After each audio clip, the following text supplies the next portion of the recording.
ท่านผู้ชมจะว่านี่ก็อยู่ที่งานตลาดนัดเมืองต้นพึ่งแขวงบ่อแก้วจะว่าในงานเทศกาลดอกงิ้วบานประจำปี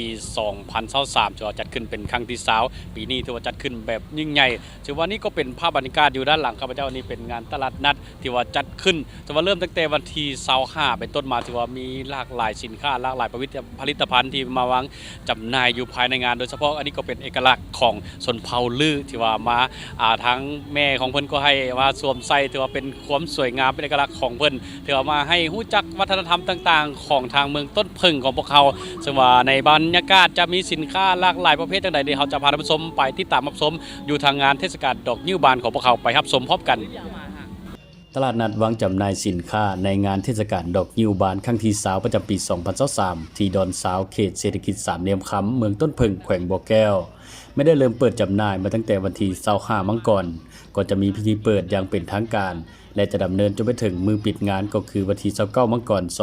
2023ภายในงานตลาดนัดมันจะได้เริ่มเปิดตั้งแต่ตอนเช้าจนถึงเที่ยงคืนโดยจะมีบรรดาห้างค้าต่างๆจากบรรดาพ่อค้าสาวขายภายในเมืองต้นพึ่งและเมืองต่างๆภายในแขวงประกอบมีหลากหลายประเภทสินค้าบ่ว่าจะเป็นเครื่องอุปโภคบริโภคต่างๆและที่สำคัญก็แม่นสินค้าที่มาจากภูมิปัญญาของชาวบ้านชาวเมืองและชนเผ่าต่างๆที่มาวางจำหน่ายและนำเสนอให้บรรดานักท่องเที่ยวทางภายในและต่างประเทศที่เข้ามาเที่ยวชมในงานได้สัมผัสและรู้จักกับวัฒนธรรมฮิตของประเพณีที่เป็นเอกลักษณ์ของชนเผ่าภายในแขวงบ่อแก้วบ่ว่าจะเป็นการนุ่งถือการอยู่การกินและวิธีการดำรงชีวิตของชาวบ้านชาวเมืองที่มีมาแต่ดึกดำบรรพ์และในปีนี้ไม่ได้มีห้างค้าเข้าวางจำหน่ายเป็นจำนวนหลวงหลายเนื่องจากว่าได้มีการจัดงานที่ยิ่งใหญ่เพื่อเฉลิมฉลองเขตเศรษฐกิจพิเศษสามเหลี่ยมค้ำครบรอบ20ปีและที่สำคัญแม่นกลับมาจัดขึ้นใหม่ภายหลังหยุดการจัดในระยะการแพร่ระบาดของพยาธิโควิด -19 ในระยะที่ผ่านมา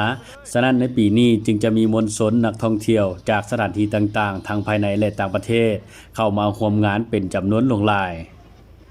เจ้าถ้าได้ไปได้มาก็มาแวะมาสวนมาซีมันอาหารยวนเฮาเด้ออยู่มออยู่สีบุญเฮืองติดคาสิโนสามเหลี่ยมทองคำเลยเอกลักษณ์ของเฮาคือบ่คืออาหารพื้นเมืองลาวสิเป็นแบบว่าพื้นเมืองของยวนเฮาเลยหั่นน่ะไผได้ไปได้มาก็มาซิมก่อนมันคักมันแซ่บนะเจ้าบ่คืออาหารลาวเฮามันสิเป็นเอกลักษณ์ของร้านยวนเฮาเลยสบายดีเจ้า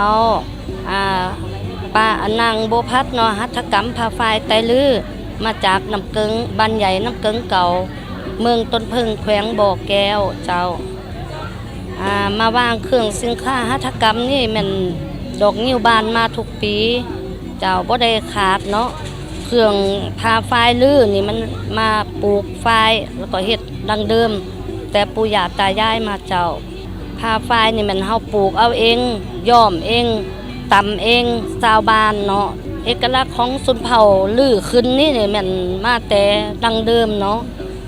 เดี๋ยวนี้ก็ลูกหลานก็ได้สืบทอดเฮ็ดมาจนปัจจุบันนี่โหลดลายของลือเฮาก็มันมีหลายแบบหลายลายเนาะคอมมือเป็นลายงายมือเป็นดอกเจ้าแล้วก็ปลูกตำหูปลูกไฟเนาะเจ้านอกจากความเป็นเอกลักษณ์ของชนเผ่าหยวนและเผ่าลือภายในเมืองต้นพึ่งแล้วทางพ่อแม่ประชาชนบ้านน้ำกึ่งก็ได้นำเอาข้าวซอยข้าวแล้งฟื้นและอาหารประเภทอื่นๆที่เป็นเอกลักษณ์และเป็นอาหารพื้นบ้านที่มีชื่อเสียงของชาวบ้านน้ำกึ่งมาวางจำหน่ายและนำเสนอให้ผู้เข้ามาร่วมงานได้ชิมและซื้อติดไม้ติดมือเป็นของต้นของฝากกลับบ้านอาหารท้องถิ่นของพวกเฮามีอันข้าวซอยน้ำเกิงเนาะมีข้าวจีง่าแล้วมีทะนาวแผ่นเนาะมีข้าวดนตอกเนาะแล้วมีข้าวฟื้นตัวปิดตัวนี้เนาะแล้วมีอันผักสมบองแล้วยังจะมีประเภทหลายอย่างอยู่เนาะแต่ว่าเดี๋ยวนี้เขาได้ขายหมดแล้วครับเด็กความนิยมที่สุดที่ถ้าผู้ใดหากมาน้ำเกิงมาบ่อแก้วเราบ่ได้มากินข้าวซอยน้ำเกิงแปลว่ามาบ่อน้ำเกิงข้าวซอยเป็นเอกลักษณ์ของน้ำเกิงสำหรับการกลับมาจัดงานในปีนี้ทางบรรดาพ่อค้าสาวขายและพ่อแม่ประชาชนภายในเมืองต้นพึ่งแม้มีความดีใจที่ได้นำเอาเครื่องและสินค้ามาวางจำหน่ายเพื่อช่วยสร้างรายรับและช่วยส่งเสริมเศรษฐกิจของพ่อแม่ประชาชนภายในเมืองให้มีความนิยมและออกสู่ภายนอกให้กว้างขวางขึ้นกว่าเก่า